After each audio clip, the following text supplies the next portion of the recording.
Many a time when we go through in life, we find that there are occasions when things work out in the right ways for us. Sometimes things do not work out in the way we intended to. Sometimes things work and then it does not work over a period of time. But sometimes you're met with failure initially and then you get into success. But at the end of all of this is, what is exactly the end game of success? What is the end game of being successful on earth? That is the question which has brought civilization to enormous prosperity, or civilizations and individuals to ruin. Because the end game of everything that we do in our lives is not about our earthly bodies. We should understand that in very clarity. We are humans when we understand that our life, that our soul within is the most important factor in the universe. The soul within our bodies. Our bodies are just an instrument to carry the soul. It is just a vehicle. It has a temporary lifespan. As humans, the maximum lifespan will be, I'm saying the oldest of people on earth, which might be 0.0001%, might be 100 maximum.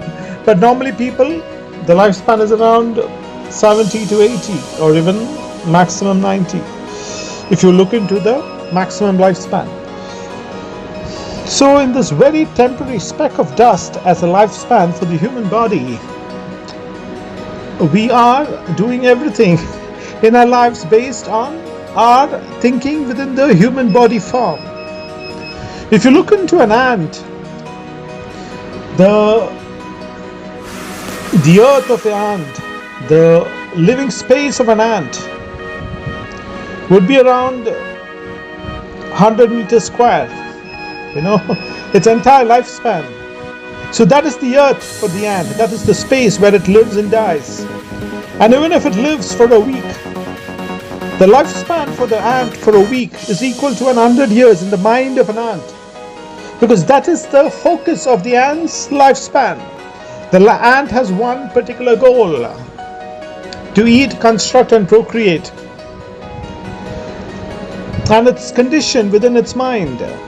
So, just like an ant, we have a better lifespan in our human form, in our thinking, in our very limited matter of the universe, which is a tiny dust. And within our human brains, we think 100 years or 70 years or 80 years is all about it. But we're a speck of dust in the eternity of time. The lifespan within us is just a temporary phenomena, a drop, a milli-drop, even not just a drop, a milli-drop in the ocean of time, of eternity, of the source code of God. Then why do we try to base everything on our carnal instincts, on this extremely limited lifespan? When we look into the greater macro picture, the eagle's eye view, the macro picture of our lives, the micro picture is completely meaningless. The greater picture of our lives is to have meaning into the future of the universe. Once we are a tiny dust, once we realize that we are a tiny speck in the eternity of time, and once we contribute that tiny speck of our lifespan into contributing for the future of humanity, then that tiny speck becomes one with the eternity of the universe. That is the difference. Let's replenish our earth. There's a story of a brother and sister around 25,000 years back. 25,000 years back was a time when humans were just about evolving to become a kind of humans with kind of knowledge, with evolution of tools, which included the basic structure of stones being carved into small instruments which could be used as humans. And that was the basic difference between a human and all other species of life on earth. Humans started to get into the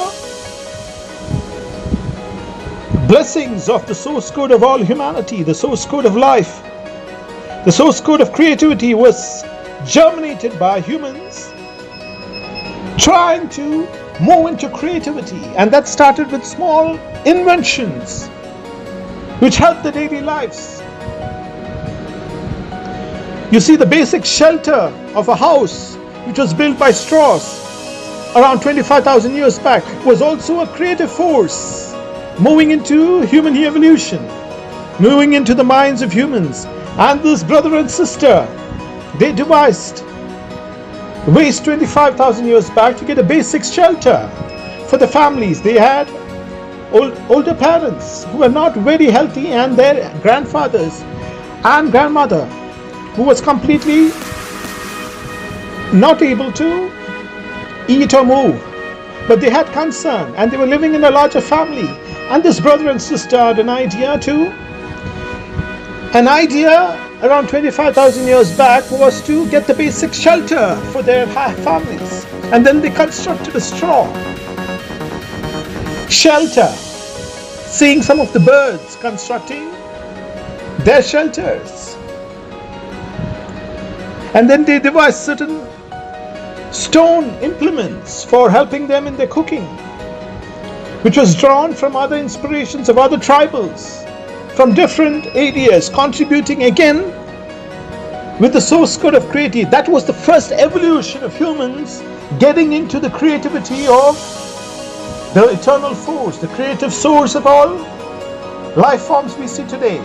The modern advancements of today are a germination of that first instinct of creativity in humans. The ChatGPT today, the greatest of learning systems, which helps us evolve with the mind of the universe to a very minute degree, which includes the greatest of supercomputer chips, which powers our phones, which powers our television, which powers our movement, our vehicles, our information systems, our highways, our airplanes, our transportation systems, our communication systems across the world, our defense systems are all powered by the greatest of chips. But the first evolution was started from that small stepping stone of moving into the creativity source of the creative source of God. The brother and sister wanted to help their families to have a secure life, and they built a straw house. That will be the essence of creativity which we should hold even today. The story of the brother and sister 25,000 years ago even holds today in its essence. What I mean by that is, all our creation should be with the creative source of the universe, which should be along with all of the energies of the universe which sustain life. That brings meaning into our lives, and it brings meaning into the future of the universe. Our life starts to be blessed on earth. All of our ideas starts to generate into the future because we have the source code of inspiration from the source code of life, which is the creative source of the universe, which is the source which balances every life form within the universe, which balances every energy system within the universe. The rains, the sun, the moon, the stars, the gravitational force, the lakes, the seas, the oceans, the mountains, the ocean currents, and we can go on and on. The wind, these are the basic systems of life of the universe, and that same energy which was 25,000 years back, 50,000 years back, is the same very energy which is powering our universe today, and which will power our universe, our earth, into the future. The only difference is that we have moved into the knowledge systems of us humans, moving along with machines, and we've got into the greatest systems of learning. From today onwards, and from the past 1 year, the evolution of human knowledge will quadruple. 2 into 2 becomes 4, 4 into 4 becomes 8, 8 into 8 becomes 16. And the knowledge which we have gained for 25,000 years will be acquired within 1 or 2 years in absolute abundance. The knowledge which we have today will be much more immense in its force of quadrupling the knowledge, with the use of our supercomputers, with use of quantum computers, with the use of all kinds of systems which is enabling our lives today, without which we will not have anything to do as of now if we do not have the computers moving us along with our human energy. The only solution for the future of the world is for us to move with the AI systems of the world, move with technology. Humans become one in sync with technology and work with the energy of the earth. Work with the energy which sustains all life forms into the future children, the unborn child, and everything that we see as energy systems around us, which sustain our own family's life, your own oxygen, the basic system of within your household. The reason that you are surviving in your household is because there is energy of life all around you, which includes the gravitational force, which includes the oxygen that you breathe, the water that you drink, all of your cells working within your body and your children. It's all being powered by the energy of the earth, which works in sync with the energy of the universe. And that very energy will bless your life if you're working along with it. Your ideas in every field of work that you are doing, and any kind of idea that you start and germinates into company will flourish in the future, provided it works along with the energies of the earth for the future generations. This will be the differentiating factor in identifying yourself as being successful or a failure. Let's move with the energies of the earth. And by doing so, we have life within today, yesterday, and tomorrow. Let's replenish our life.